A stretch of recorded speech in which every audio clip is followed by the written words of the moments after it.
ചായക്കടയിലൊക്കെ കിട്ടുന്ന വെട്ട് കേക്കാണ് ഉണ്ടാക്കാൻ വേണ്ടിയിട്ട് പോകുന്നത്. കേക്കെന്ന് കേൾക്കുമ്പോൾ ചിലങ്ങൾ വിചാരിക്കും കേക്ക് റെഡിയാക്കിയിട്ട് എടുക്കാൻ വേണ്ടിയിട്ട് ഓവൻ വേണ്ടി വരുമല്ലോ എന്ന്. ഈ കേക്ക് നമ്മൾ ഓവനിൽ വെച്ചിട്ടല്ല കേട്ടോ ബേക്ക് ചെയ്തിട്ട് എടുക്കുന്നത്, ഓയിലിൽ വറുത്ത് വരിയിട്ടാണ് എടുക്കുന്നത്. ഈ കേക്ക് റെഡിയാക്കിയിട്ട് എടുക്കാൻ വേണ്ടിയിട്ട് ഒട്ടും പാടില്ല, നല്ല ഈസി ആയിട്ട് പെട്ടെന്ന് തന്നെ ആർക്കും റെഡിയാക്കിയിട്ട് എടുക്കുക. കേക്ക് കാണാനാണെന്ന് വെച്ചിട്ടുണ്ടെങ്കിൽ നല്ല ഭംഗിയുണ്ട്, അതേപോലെ തന്നെ കഴിക്കാനാണെങ്കിലും നല്ല ടേസ്റ്റ് ഉണ്ട്. പിന്നെ ഞാൻ ലാസ്റ്റ് അപ്ലോഡ് ചെയ്തിട്ടുണ്ടായിരുന്നത് ഡയമണ്ട് കട്ടിന്റെ വീഡിയോ ആയിരുന്നു. അത് നിങ്ങൾ കുറച്ച് പേരൊക്കെ ട്രൈ ചെയ്ത് നോക്കിയിട്ട് നല്ല ടേസ്റ്റ് ഉണ്ടായിരുന്നു പറഞ്ഞു. വീഡിയോ കാണാത്തവരുണ്ടെന്ന് വെച്ചിട്ടുണ്ടെങ്കിൽ വീഡിയോ കണ്ടു നോക്കാം, ട്രൈ ചെയ്ത് നോക്കാനും മറക്കരുത്. പിന്നെ നിങ്ങൾ എല്ലാവരും സുഖമായിട്ടിരിക്കുന്നു വിചാരിക്കണം. ഇവിടെ ഞങ്ങൾ എല്ലാവരും സുഖമായിട്ടിരിക്കണം. അപ്പോൾ നമുക്കൊട്ട് സമയം കളയുന്നതിന് നമ്മുടെ വെട്ട് കേക്ക് നമുക്ക് റെഡി ആക്കിയിട്ട് എടുക്കാം. അപ്പോൾ നമ്മൾ നമ്മുടെ വെട്ട് കേക്ക് റെഡിയാക്കാൻ വേണ്ടിയിട്ട് പോവാണ്. അപ്പോൾ ഞാനിവിടെ 250 ml മെഷറിംഗ് കപ്പിൽ 1 കപ്പ് മൈദപ്പൊടിയാണ് എടുത്തേക്കുന്നത്. മൈദപ്പൊടി അല്ലെങ്കിൽ ഓൾ പർപ്പസ് ഫ്ലോർ ആയിരുന്നാലും കുഴപ്പമില്ല, രണ്ടും സെയിം തന്നെയാട്ടോ. അപ്പോൾ 250 ml കപ്പിൽ 1 കപ്പ് മൈദപ്പൊടി. ഇനിയിപ്പോൾ നിങ്ങളുടെ അടുത്ത് മെഷറിംഗ് കപ്പ് ഇല്ലാന്ന് വെച്ചിട്ടുണ്ടെങ്കിൽ ചായ പൊടിക്കുന്ന കപ്പിലായിരുന്നാലും കുഴപ്പമില്ല. പക്ഷേ മെഷറിംഗ് കപ്പ് ഉണ്ടെന്ന് വെച്ചിട്ടുണ്ടെങ്കിൽ അതിനകത്ത് തന്നെ എടുക്കുക. അപ്പോൾ നിങ്ങൾക്ക് എല്ലാവരും കറക്റ്റ് അളവിൽ തന്നെ എടുക്കുമ്പോൾ ഫസ്റ്റ് കുഴക്കുമ്പോൾ തന്നെ ശരിയായിട്ട് വരും. ഇതിലേക്ക് നമുക്ക് ടേസ്റ്റിന് വേണ്ടിയിട്ട് ഞാനിവിടെ ഏലക്കായ പൊടിച്ചത് ചേർക്കുന്നുണ്ട്. അത് നമ്മുടെ ടേസ്റ്റിനനുസരിച്ചിട്ട് ചേർക്കുക. അത് ഞാനിവിടെ 1/2 ടീസ്പൂണിൽ ഫുള്ളായിട്ട് എടുത്തിട്ടില്ല, കാരണം അതിനൊന്നും ഒരു കറക്റ്റ് ഇത്രയ്ക്ക് അളവൊന്നുമില്ല. 1/4 ടീസ്പൂൺ ബേക്കിംഗ് പൗഡർ ചേർക്കുക. ബേക്കിംഗ് പൗഡർ ഇല്ലാന്ന് വെച്ചിട്ടുണ്ടെങ്കിൽ ബേക്കിംഗ് സോഡ ചേർത്താലും കുഴപ്പമില്ല, പക്ഷേ ഒരുപാട് ചേർക്കരുത് കേട്ടോ. ബേക്കിംഗ് പൗഡർ ആയിരുന്നാലും ബേക്കിംഗ് സോഡ ആയിരുന്നാലും ഒരുപാട് ചേർത്തിട്ടുണ്ടെന്ന് വെച്ചിട്ടുണ്ടെങ്കിൽ നമ്മൾ ഫ്രൈ ചെയ്തിട്ട് എടുക്കുന്ന സമയത്തുണ്ടല്ലോ, ആ സമയത്ത് ഓയിൽ കുറേ കുടിക്കും. അപ്പോൾ 1/4 ടീസ്പൂൺ മാത്രം ചേർത്താൽ മതി. ഇതിലേക്ക് നമുക്ക് ആവശ്യത്തിന് ഉപ്പ് ചേർക്കാം, ഒരു 2 നുള്ളു ഉപ്പ് മതിയാവും. ഇനി നമ്മുടെ വെട്ട് കേക്കിന് ഒരു കളർ കിട്ടാൻ വേണ്ടിയിട്ട് ഞാനിതിലേക്ക് 2 നുള്ളു മഞ്ഞൾപ്പൊടിയും ചേർക്കുന്നുണ്ട്. അത് ആ മഞ്ഞളുടെ ടേസ്റ്റ് ഒന്നും വരില്ല കേട്ടോ. ഇത് 4 കൂടിയിട്ട് നന്നായിട്ട് മിക്സ് ചെയ്യുക. അതേപോലെ നന്നായിട്ട് മിക്സ് ചെയ്യണം, എന്നാൽ മാത്രമേ നമ്മുടെ ബേക്കിംഗ് പൗഡറൊക്കെ ഇതിനകത്ത് നന്നായിട്ട് മിക്സ് ആവുള്ളൂ. ഇതിലേക്ക് നമുക്ക് 2 ടേബിൾ സ്പൂൺ ഓയിൽ ചേർക്കാം. അത് ഓയിൽ ഇപ്പോൾ ഏത് ടൈപ്പ് ഓയിലായിരുന്നാലും കുഴപ്പമില്ല. ഇത് ഞാനിപ്പോൾ എടുത്തേക്കുന്നത് സൺഫ്ലവർ ഓയിലായിട്ട് എടുത്തേക്കുന്നത്. ഇനിയിപ്പോൾ ഓയിലിന് പകരം ബട്ടർ വേണമെന്ന് വെച്ചിട്ടുണ്ടെങ്കിൽ ബട്ടർ ചേർക്കാം, പക്ഷേ ഓയിൽ ചേർത്താലും നല്ലതായിട്ട് തന്നെ വരും. ഇതേപോലെ ഇങ്ങനെ ടേബിൾ സ്പൂണിൽ നിറച്ചെടുക്കണം, കാരണം ഓയിൽ ഇതിനകത്ത് ഇത്രയ്ക്ക് തന്നെ ചേർക്കണം. എന്നാൽ മാത്രമേ നമ്മുടെ ഈ കേക്ക് റെഡി ആയി കഴിഞ്ഞ് കഴിയുമ്പോൾ നമ്മളത് കഴിക്കുമ്പോൾ ആ ഉള്ളിൽ എന്താ പറയുക, ഒരു പിരിപിരിപ്പ് പോലത്തെ ഒരു ടെക്സ്ചർ വരില്ലേ, അതേപോലെ വരാം. അപ്പോൾ അത് കഴിക്കാൻ വേണ്ടിയിട്ട് നല്ല ടേസ്റ്റ് ആയിരിക്കും.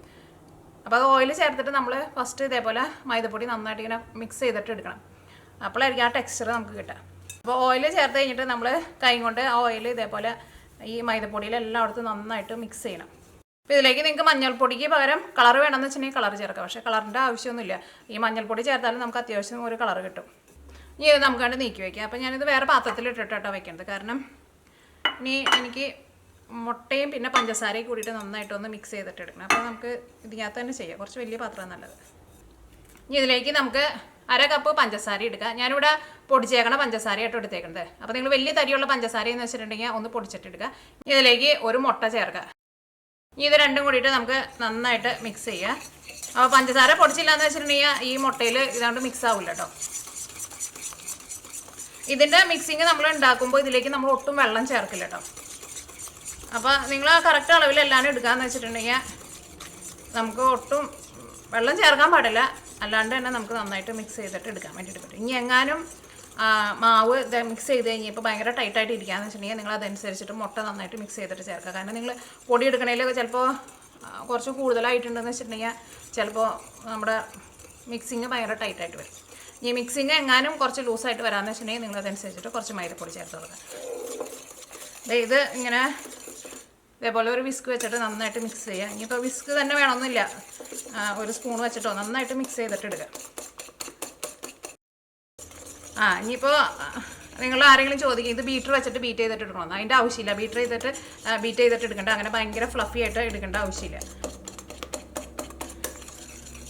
ഇപ്പോൾ ഇത് നല്ല സോഫ്റ്റായിട്ട് ഇതിനകത്ത് പഞ്ചസാരയ്ക്ക് നന്നായിട്ട് മിക്സായിട്ട് വന്നിട്ടുണ്ട്, കണ്ടില്ലേ? ഇതേപോലെ ഇങ്ങനെ വരണം. അപ്പോൾ നമ്മുടെ കേക്ക് കുറച്ചും കൂടി നല്ലതാണ്.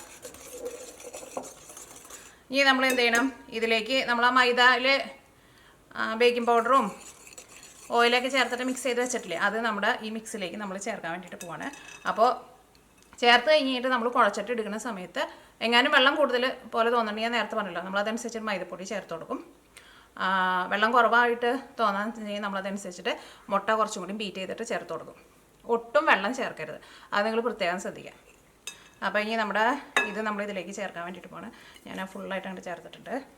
ഇതിനകത്ത് നന്നായിട്ട് മിക്സ് ചെയ്തിട്ട് അങ്ങനെ നമ്മൾ എടുക്കണ മുട്ടയിൽ ചിലപ്പോൾ വലിപ്പത്തിൽ വ്യത്യാസം ഉണ്ടാവും. വലിയ മുട്ടയ്ക്കാന്ന് വെച്ചിട്ടുണ്ടെങ്കിൽ ചിലപ്പോൾ മൈദപ്പൊടി കൂടുതൽ വേണ്ടി വരും. ഇപ്പോൾ നോക്കിയേ, നമ്മുടെ മിക്സിങ് കുറച്ച് ലൂസായിട്ടാണ് ഇരിക്കുന്നത്. അപ്പോൾ ഞാൻ അതനുസരിച്ചിട്ട് ഇതിലേക്ക് ഇനി മൈദപ്പൊടി ചേർക്കാൻ വേണ്ടിയിട്ട് പോകണം. കാരണം നമുക്ക് കറക്റ്റ് ആൾക്കും പറയാൻ വേണ്ടിയിട്ട് പറ്റില്ല, ഇത്രയ്ക്ക് അളവ് എന്ന് പറയാൻ വേണ്ടിയിട്ട് പറ്റില്ല. നമുക്ക് കയ്യിൽ വെച്ചിട്ടൊന്ന് കുഴയ്ക്കാൻ വേണ്ടിയിട്ട് ഒരു പരുവാവണം. അതനുസരിച്ചിട്ടാട്ടോ നമ്മൾ മൈദപ്പൊടി ചേർക്കുന്നത്.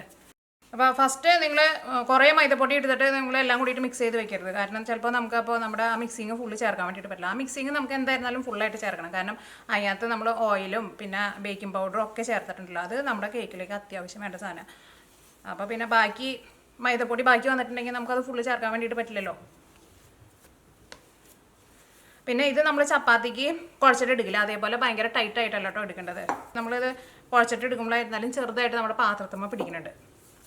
അപ്പോൾ അത് പറഞ്ഞിട്ട് കുറേ മൈദപ്പൊടി എടുത്ത് ചേർക്കണ്ട. ഒരു ഇച്ചിരി കൂടി മൈദപ്പൊടി ചേർക്കുക. ഇച്ചിരി കൂടി മൈദപ്പൊടി ചേർത്താലും ഇത് പാത്രത്തുമ്പോൾ പിടിക്കും. അപ്പോൾ അതനുസരിച്ചിട്ട് കുറേ മൈദപ്പൊടി ചേർത്ത് കൊടുക്കണ്ട. കാരണം ഇതിൻ്റെ ഒരു ടെക്സ്ചർ എങ്ങനെയെന്ന് വെച്ചിട്ടുണ്ടെങ്കിൽ നമ്മുടെ ചപ്പാത്തിയുടെ പോലെയല്ല, കുറച്ചും കൂടി ഒന്ന് സോഫ്റ്റ് ആയിട്ട് ഇരിക്കേണ്ട ടെക്സ്ചറാണ്. ഇപ്പോൾ ഇത് കറക്റ്റാട്ടോ. എന്നാലും നമ്മുടെ കൈമേക്ക് നോക്കിയാൽ ചെറുതായിട്ടൊക്കെ പിടിക്കുന്നുണ്ട്, അത് കുഴപ്പമില്ല. ഇനി ഇതിൻ്റെ മുകളിലേക്ക് ഞാനിവിടെ ഒരു ഇച്ചിരി കൂടി ഓയിലൊന്ന് ഇങ്ങനെ ഒന്ന് തെളിച്ച് കൊടുക്കാം. എന്നിട്ട് ഒന്നും കൂടി ഒന്ന് കുഴച്ചിട്ടെടുക്കുക. അപ്പോൾ നമ്മുടെ കൈമ ഒട്ടും പിടിക്കില്ല. ഒരുപാട് ഒഴിച്ച് കൊടുക്കണ്ട കേട്ടോ. ഇനി നമുക്ക് നല്ല സോഫ്റ്റായിട്ട് കുഴച്ചിട്ടെടുക്കാം. അപ്പോൾ നമ്മുടെ കൈമ ഓൾറെഡി ഇങ്ങനെ പിടിച്ചിരിക്കുന്നുണ്ടല്ലോ. അപ്പോൾ ഞാൻ കൈ ഒന്ന് കഴുകിയിട്ട് പറ്റേട്ടോ. അങ്ങനെ കൈ കഴുകിയിട്ട് ചെയ്താൽ മതി. അപ്പോൾ പിന്നെ നമ്മുടെ കൈമ പിന്നെയും പിടിക്കില്ല. അല്ലെങ്കിൽ ഈ പിടിച്ചുമ്പോൾ തന്നെ പിന്നെയും പിടിക്കും. അപ്പോൾ അതേ കൈയൊക്കെ കഴുകിയെടുത്തിട്ടുണ്ട്. ഇനി നമ്മൾ ഇത് വേറെ പാത്രത്തിലേക്ക് ഇട്ടിട്ട് ഒന്നും കൂടി നന്നായിട്ട് കുഴച്ചിട്ടെടുക്കുക. ആ പാത്രത്തിൽ തന്നെ ഇട്ടിട്ടുണ്ട്. അപ്പോൾ അതുമ്മ ഒട്ടി പിടിക്കും. ഓൾറെഡി കുറച്ച് ഒട്ടി പിടിച്ചിരിക്കുന്നുണ്ട്. ഇനി ഇങ്ങനെ നിങ്ങൾ കുഴച്ചിട്ട് എടുക്കുമ്പോൾ ഭയങ്കരമായിട്ട് ഇങ്ങനെ പാത്രത്തിൽ പിടിക്കുന്നുണ്ടെന്ന് വെച്ചിട്ടുണ്ടെങ്കിൽ അതനുസരിച്ചിട്ട് പൊടി ചേർത്ത് കൊടുക്കുക. കാരണം ഞാൻ പറഞ്ഞത് എന്തുകൊണ്ടാണെന്ന് വെച്ചിട്ടുണ്ടെങ്കിൽ ഭയങ്കര ടൈറ്റായിട്ട് നമ്മൾ എടുക്കരുത്. അപ്പോൾ നമ്മുടെ വെട്ട് കേക്ക് റെഡിയായി വന്നു കഴിയുമ്പോൾ കഴിക്കാൻ വേണ്ടിയിട്ട് അത്രയ്ക്ക് ടേസ്റ്റ് ഉണ്ടാവില്ല, ഭയങ്കര ഹാർഡായിട്ടിരിക്കും. ഇത്തിരി ഓയിൽ ഇതിൻ്റെ മുകളിലൊന്ന് തൂത്ത് കൊടുക്കട്ടെ. കാരണം കണ്ടില്ലേ ഇവിടെ പാത്രത്തുമ്പോൾ ചെറുതായിട്ട് ഇപ്പോഴും പിടിക്കുന്നുണ്ട്. പക്ഷേ ഞാൻ ഇനി പൊടി ചേർക്കണില്ല കേട്ടോ. പൊടി ചേർക്കണ്ട, ഒരുപാട് പൊടി ചേർക്കണ്ട. അങ്ങനെ പിടിക്കുന്നുണ്ടെന്ന് വെച്ചിട്ടുണ്ടെങ്കിൽ നമ്മൾ അതനുസരിച്ചിട്ട് കുറച്ച് ഓയിൽ അതിൻ്റെ മുകളിലൊന്ന് തൂത്ത് കൊടുത്താൽ മതി കേട്ടോ. ഒരുപാട് പൊടി ചേർക്കണ്ട. അത്രയ്ക്ക് നമുക്ക് അങ്ങോട്ട് ഉരുട്ടി കുഴയ്ക്കാൻ വേണ്ടി പറ്റുന്നില്ലെങ്കിൽ മാത്രമേ പിന്നെ നമ്മൾ പൊടി രണ്ടാമത് ചേർത്താൽ മതി. എങ്ങാനും പിടിക്കുന്നുണ്ടെന്ന് വെച്ചിട്ടുണ്ടെങ്കിൽ നമ്മളതനുസരിച്ചിട്ട് കുറച്ചുകൂടി ഓയിലൊന്ന് തൂത്ത് കൊടുത്താൽ മതി. കണ്ടില്ലേ ഇപ്പോൾ ഒട്ടും പിടിക്കുന്നില്ല. ഇപ്പം നമ്മുടെ മിക്സിങ് റെഡി ആയിട്ടുണ്ട്. ഇനി എന്ത് ചെയ്യണം, ഈ മിക്സിങ് നമ്മൾ 1 മണിക്കൂർ നമ്മളൊന്ന് റെസ്റ്റ് ചെയ്യാൻ വേണ്ടിയിട്ട് വെക്കാം. കുറഞ്ഞത് അരമണിക്കൂറെങ്കിലും വെക്കാം. ഇപ്പോൾ നമ്മളിത് 1 മണിക്കൂർ റെസ്റ്റ് ചെയ്യാൻ വേണ്ടിയിട്ട് വെച്ചിട്ടുണ്ടായിരുന്നു. അപ്പോൾ നോക്കിയാൽ നമ്മുടെ ഈ മാവ് ഒന്നും കൂടി നല്ല സോഫ്റ്റായിട്ട് വന്നിട്ടുണ്ട്. ഇത് നമുക്കൊന്ന് റോൾ ചെയ്തിട്ട് എടുക്കണം.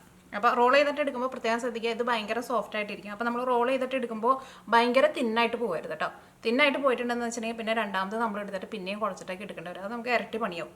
അപ്പോൾ ഫസ്റ്റ് നോക്കിയേ ഇതേപോലെ ഇങ്ങനെ കാണിക്കുക. ഒരു സിലിണ്ടർ പോലെ ഇങ്ങനെ നീളത്തിൽ എടുക്കണം.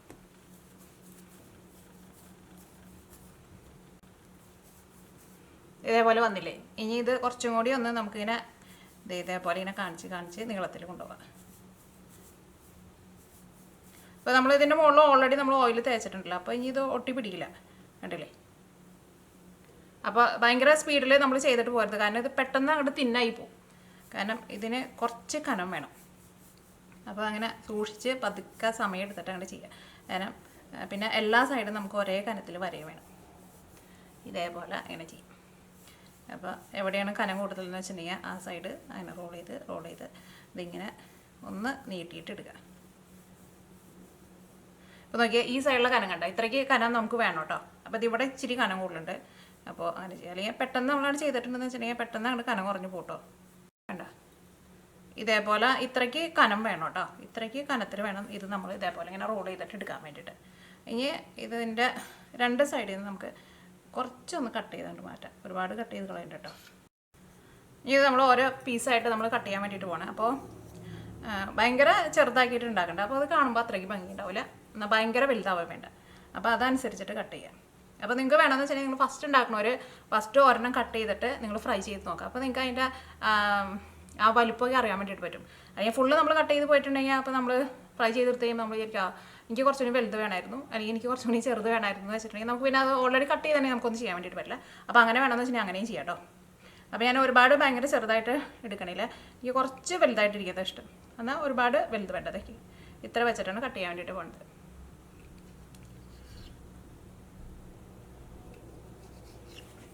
അപ്പോൾ ഇനി ഇതിൽ നിന്ന് നമുക്ക് ഓരോ പീസായിട്ട് എടുക്കുക. ഇത് നോക്കിയാൽ നല്ല സോഫ്റ്റായിട്ടാണ് ഇരിക്കുന്നത്.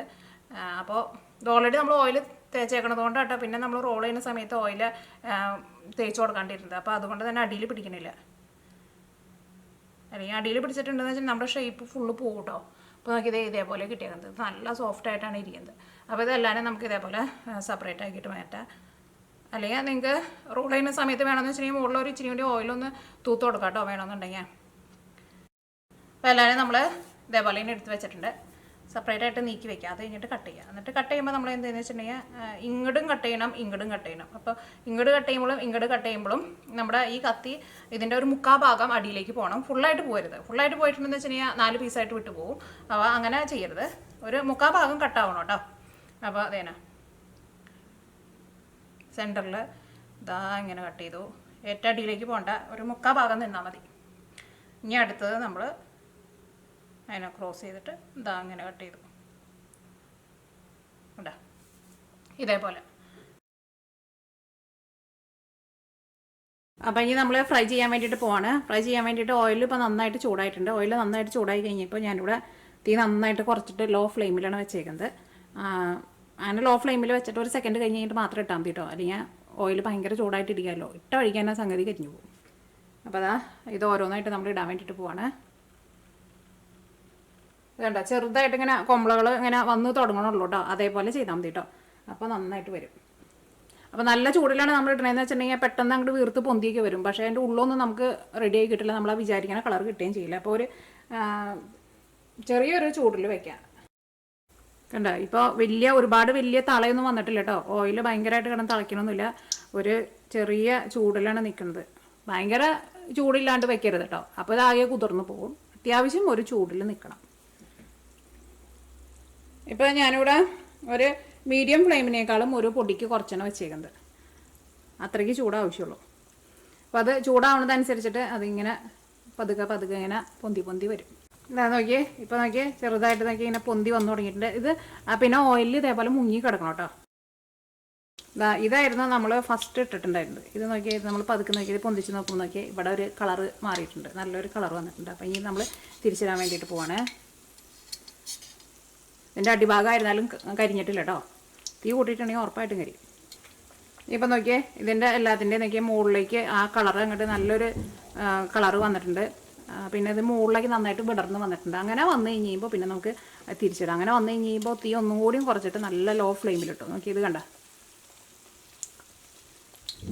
തീ കൂട്ടിയിട്ടുണ്ടെങ്കിൽ കളറ് മാത്രമല്ല ഉള്ളിൽ നമുക്ക് മുരിഞ്ഞിട്ടില്ല. അതോ കുഴപ്പം. ഇത് നന്നായിട്ട് മുരിഞ്ഞിട്ടുണ്ട്. ഇനി നമ്മൾ ഓയിലിൽ നിന്ന് എടുക്കാൻ പോണതിന് മുമ്പ് തീ ഒന്ന് നന്നായിട്ട് കൂട്ടി വയ്ക്കുക. അപ്പോൾ ഞാൻ ഇത്രയും നേരം ഇവിടെ ലോ ഫ്ലെയിമിലാണ് വെച്ചിട്ടുണ്ടായിരുന്നത്. നിങ്ങൾ പ്രത്യേകം ശ്രദ്ധിക്കുക. തീ എങ്ങാനും കൂട്ടി വെച്ചിട്ടുണ്ടെങ്കിൽ ഉറപ്പായിട്ടും ഉൾഭാഗം നമുക്ക് വെന്ത് കിട്ടില്ല കേട്ടോ. ഇനി നല്ല ചൂടിലാണ്ട് ഇരിക്കുമ്പോൾ ഇതിൻ്റെ ഉള്ളിൽ ഓയിൽ അങ്ങനെ കയറിയിട്ടുണ്ടെങ്കിൽ അതൊക്കെയാണ് പുറത്തേക്ക് വരും. ഇതാണ് നമ്മുടെ വെട്ട് കേക്ക്. കണ്ടില്ലേ? കാണാൻ വേണ്ടിയിട്ട് നല്ല ഭംഗിയില്ലേ? നല്ല ഭംഗിയുള്ള കളറും കിട്ടിയിട്ടുണ്ട്. അപ്പോൾ ഇനി ബാക്കിയുള്ളതെല്ലാം നമുക്ക് ഓയിലിൽ നിന്ന് പെട്ടെന്ന് എടുക്കാം.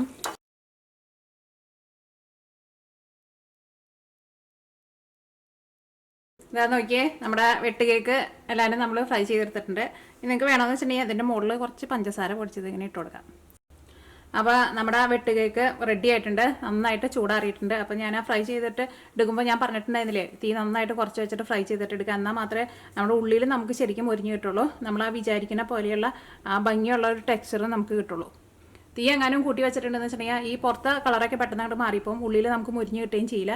ഈ കേക്കിന് ശരിക്കും അങ്ങോട്ട് വിടർന്ന് ഇങ്ങനെ വരാനുള്ള ഒരു സമയം കിട്ടില്ല. അപ്പോൾ നമുക്ക് ഇതിൻ്റെ ഉള്ളിലൊന്ന് നോക്കാം. തീ അങ്ങനെ കൂട്ടി വെച്ചിട്ടുണ്ടെങ്കിൽ നമ്മൾ തുറക്കുന്ന സമയത്ത് ഇതിൻ്റെ ഉള്ളിൽ ഒട്ടും മുരിഞ്ഞിട്ടുണ്ടാവില്ല. നോക്കി ഇതിൻ്റെ ഉള്ളിലെ ടെക്സ്ചർ കണ്ടല്ലേ?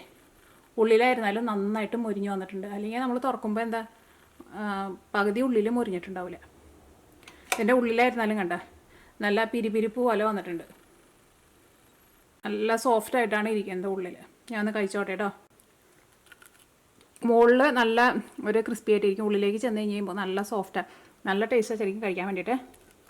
അറിയാം നല്ലൊരു കഴിക്കാൻ വേണ്ടി ശരിക്കും നല്ലൊരു ടേസ്റ്റ് ഉണ്ട്.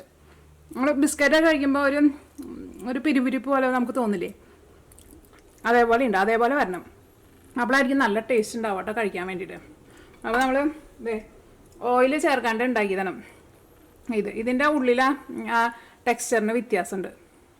ഇത് കുറച്ചും കൂടി ഇങ്ങനെ ഭയങ്കര സോഫ്റ്റായിട്ട് ഇങ്ങനെ ഇരിക്കുക.